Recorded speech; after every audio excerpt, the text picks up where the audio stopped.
It's 2020, and water parks are dangerous. Very dangerous. And I'm not talking about that thing that's spreading all over the world right now. I'm talking about giant frickin' razor blades.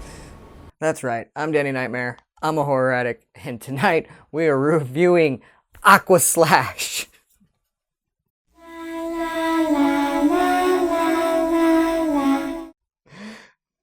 Okay, so I saw this movie somehow advertised. Aquaslash. It sold me on the title alone. I was like, wow, it's gonna be so cheesy, so campy, so crappy, probably. And then I read the little synopsis about razor blades on water slides. I had to see the movie, so I went out and watched it right away. And to be honest, it was better than any ride it had being. Like, I thought it was gonna be shit. I mean, like, fun shit. I thought it was literally gonna get flushed down the drain. I mean, it's not a bad movie. The story's pretty good. The acting's hit and miss, but not bad. Some of the talent's a little shallow. Some of the acting talent's a little deep. Depends on which part you're splashing around in. Yeah, I'm gonna be doing puns all night because it's Aquaslash.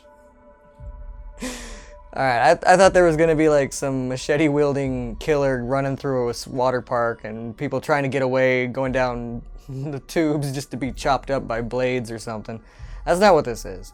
Though, there is some machete-wielding chopping up in the very beginning to get it going as this horny-ass couple is killed off. It's like this weird tradition where the local high schools go to the Wet Valley Waterslide Park / motel.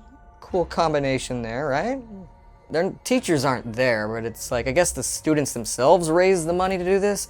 Alice there, she is doing a lot more than just raising money to get this going.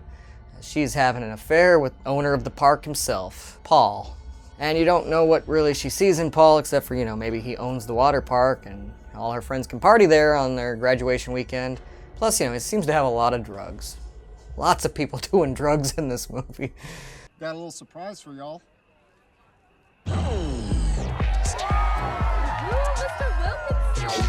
And, you know, there's not a whole lot of nudity, but there's definitely some. Written and directed by Renaud Gantier? Even though I don't know if this movie is supposed to take place in Canada, maybe it takes place in America, I don't know, but it was filmed up, like, near Montreal, so there's a lot of French-Canadian names I noticed in the cast and credits, so, yeah.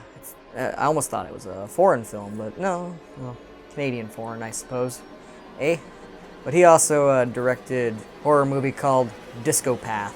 Yeah, it's about a disco-loving psychopath who murders a lot of people. I haven't actually seen it yet, but boy, it sounds like something I need to check out. Now, I laugh at the idea of this movie, the premise is so 80s. It's so, yeah, they're even having an 80s themed party, of course, because, you know, retro is cool, and it is. I fucking love it. I have worked hard to make this a weekend to die for. Head right to the slides or check out the motel. But don't forget, the bonfire starts at sundown, and we're getting live music by the Blades! 80s style, fuck yeah! The way they really build it up, there's a little bit in the beginning, like I said, those two people get killed off, and then one other person kind of dies in the second act, and then the shit really fucking hits the fan in the third act, and it just all goes nuts. This is also a whodunit. There's tons of suspects, lots of characters with drama, angry people. The main character, I would say, is Josh, played by Nicholas Fontaine. He might look like an Edward knockoff, but he's not a sparkly vampire, though I think his guitar might be. And he plays for the band that's gonna be putting on one song, and they are the Blades, right? Eh? With his bandmates, Slim and Chaz? Chuck, turn it off! It's Chad! Oh, yeah. Alright, Chad. I thought all the girls liked Chads. This guy doesn't get any of the girls. But he's a good guy. He's a nice guy. I like him. Go Chad. You're Josh's friend, right? Chub? I'm not memorable, huh?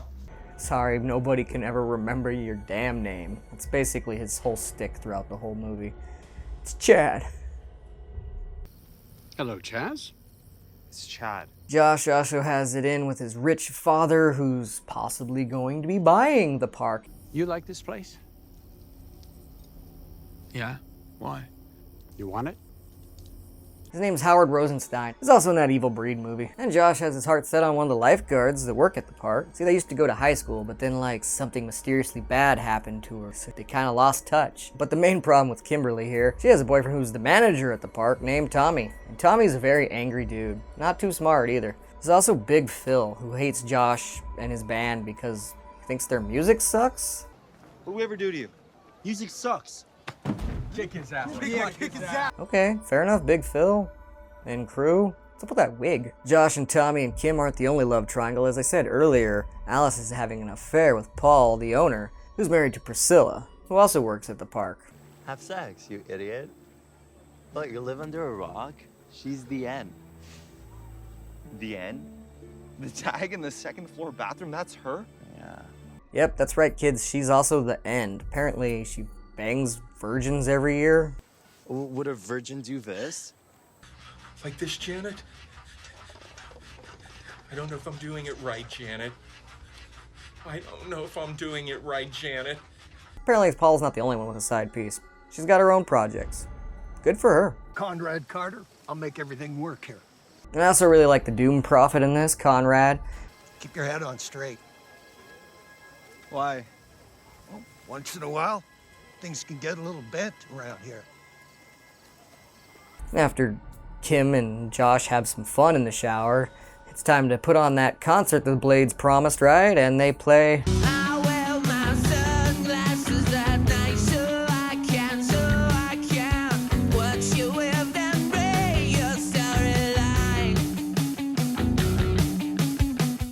Alright, it's not the best cover. It's kind of like a whiny emo cover, but whatever. I like that song. And it's the only song you're gonna get because...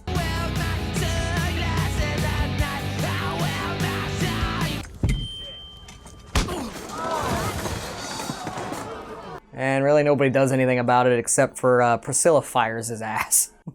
Okay, that's it, you're fired. Get out of here. You're all dead. They're all dead. Well, yeah, most of them are definitely going to be. So you're saying nobody died? Dying and being murdered are not the same thing, is all I'm saying. Everybody's blood boiling and so many motives. You finally see two giant saw blades inserted into one of the big slide tunnels. Okay, like I said, I originally thought that people were going to slide over these blades, like when I just read the synopsis, and just get kind of cut up, and then like some slasher would also be hacking people away. I didn't know it was going to have two giant saw blades, but yeah, that's what it is.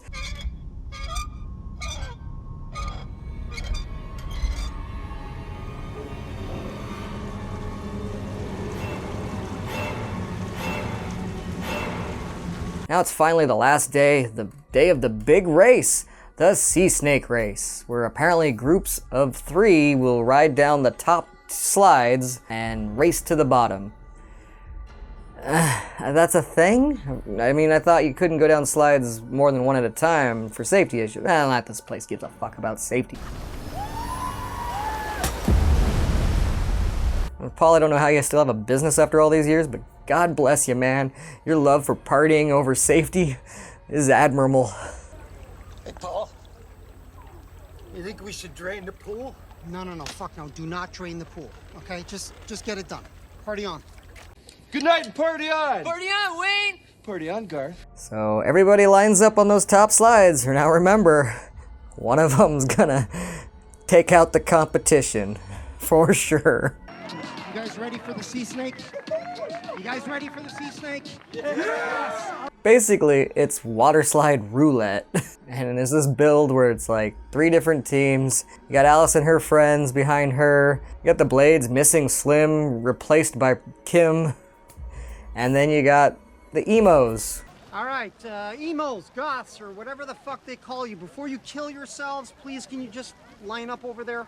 Good one, Paul. Love that joke. They're emos, they're gonna cut themselves, and they're about to go down a water slide with giant blades. Alright, I'm not gonna actually tell you who ends up getting sliced open. Why is there so many people at the bottom like cheering this on? Like, I get it. When I go to water slides, me and Lols, we race down them. I've done this with my friends since I was a little kid, and it's fun for you and whoever you're racing. But is it really fun for a bunch of people to stand around and watch this? Who cares? Why is there so many spectators? But movie, right?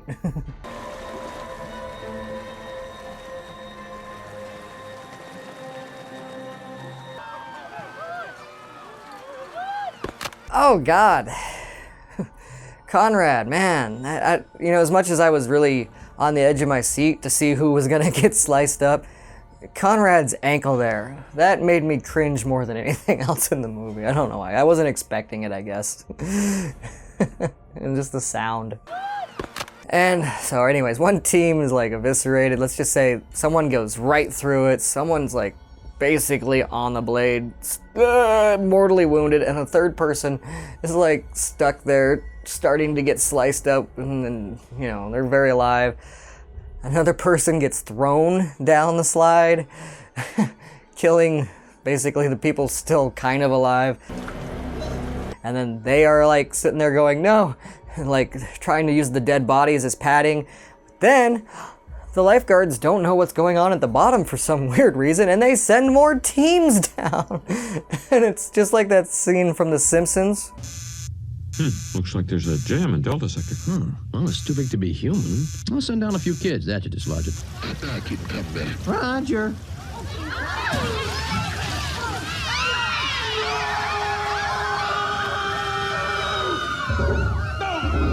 Someone even tries to go up the water slide at one point, and all the blood and body parts falling. I'm just like, they're like going up there to try and save people, but one, they don't even know exactly what's happening in the water slide.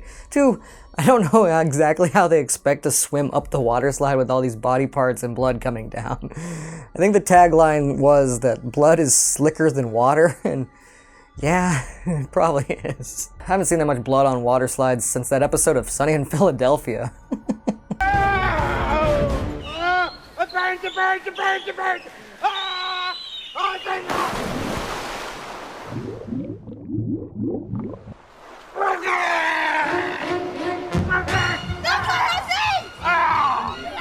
And every time I'm always just in tears laughing when I see blood coming down a water slide. I don't know what's wrong with me.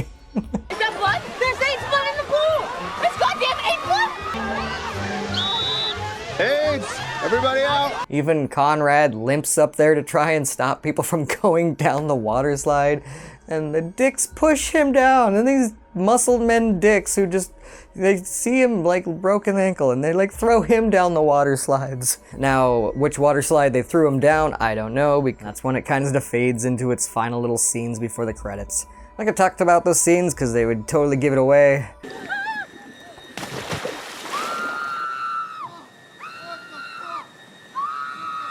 Overall, I enjoyed myself. My expectations were pretty shallow, and the movie's a lot deeper with enjoyment than I expected it to be. I'm gonna have to tell you to see it. Come on. You gotta see the movie where the water slide slices people up. I mean, how could you pass that up? Even if it was a bad movie, even if you, for whatever reason, you don't like the story and the characters, I get it. That's very subjective. But come on, if you're a horror fan, you should want to see people going through a water slide full of razor blades. Giant razor. So yeah, I definitely recommend you check this one out. I mean, I don't know if there'll be a sequel or anything, but I kind of hope there is, just because I just want to see more people go down the water slide with giant razor blades.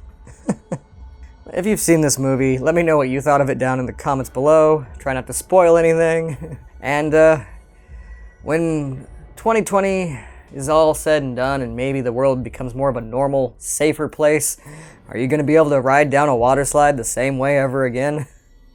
God damn it! I hate this goddamn water park! Has anyone seen my son?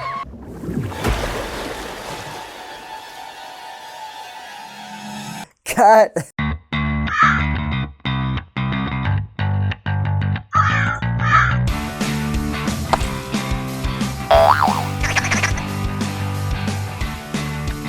Yeah.